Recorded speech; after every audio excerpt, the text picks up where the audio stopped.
You were born in 1968 in Chicago, youngest of three, and not long after that, you're shipped off to Georgia to grow up. Well, my mom and dad had separated, and in the South, when parents separate, the grandparents take the kids. And my grandmother came and got me when I was 3 months old. And it's fair to say you did not have a relationship with your father. It's a long story, but my father died at 39, and all of his brothers, with the exception of one, died before the age of 50.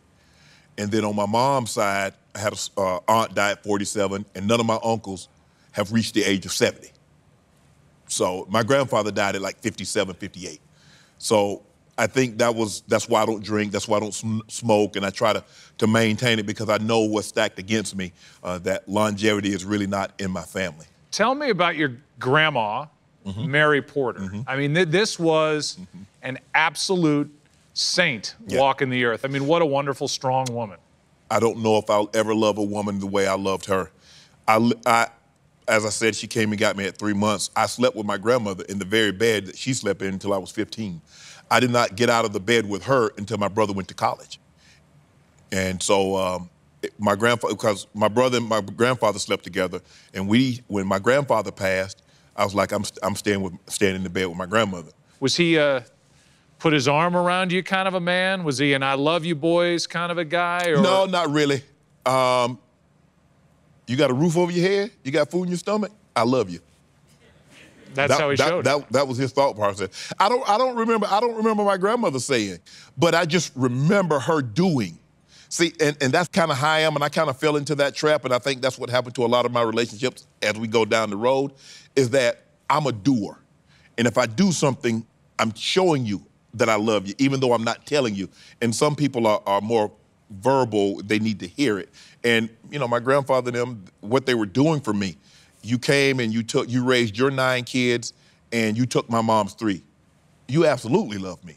You make sure I have clothes on my back, I got food on my stomach. Yeah, the roof leaks, but I know you love me. Your brother, who I've gotten to know also, is one of the coolest, toughest, smartest, most driven people I've ever been around. So it's no coincidence that so were you. I know how close you were. Can you? That relationship with your brother was so special from an early age. It really is, Joe, but it's almost like he's like my dad. We're 3 years apart and we're best friends, but I didn't view him as my brother. I looked at him as like my father because my grandfather died, I was 8. My dad died, like I said, I was 13. And so really the most dominant male figure in my life was him. Joe, I'm gonna tell you the story, and this is how I knew my brother loved me. My brother loved me. We wake up one Saturday morning, cartoons, back then cartoons only came on Saturday. And we only had milk, enough milk for one bowl of cereal. And my brother got up first, because normally whoever got up first, you know, that's who ate the cereal. My brother ate the cereal, but he didn't drink the milk, because he knew if he drank the milk, I wouldn't have any cereal. So he left the milk, he ate the cereal, left the milk so I could have some. And that's when it really dawned on me. I was about 8 years old. I was like, yeah, that ain't no brother stuff. That's something a parent would do for a child. Can you describe the home? I mean, it was humble. Let's put a good word to it, humble, but no running water, not a lot of food on the table. Cinder block, cement floors, no paneling, no indoor plumbing, no running water. It was me, my brother, my sister. My sister had a special needs child, my 3 aunts, and my grandfather. Okay, my grandfather died, so sometimes it's anywhere between 7 to 10 of us.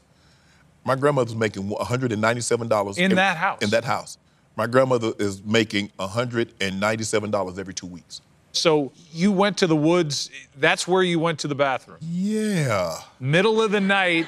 Middle of the night, middle of the day, or whenever you had to go. That's where you had to go.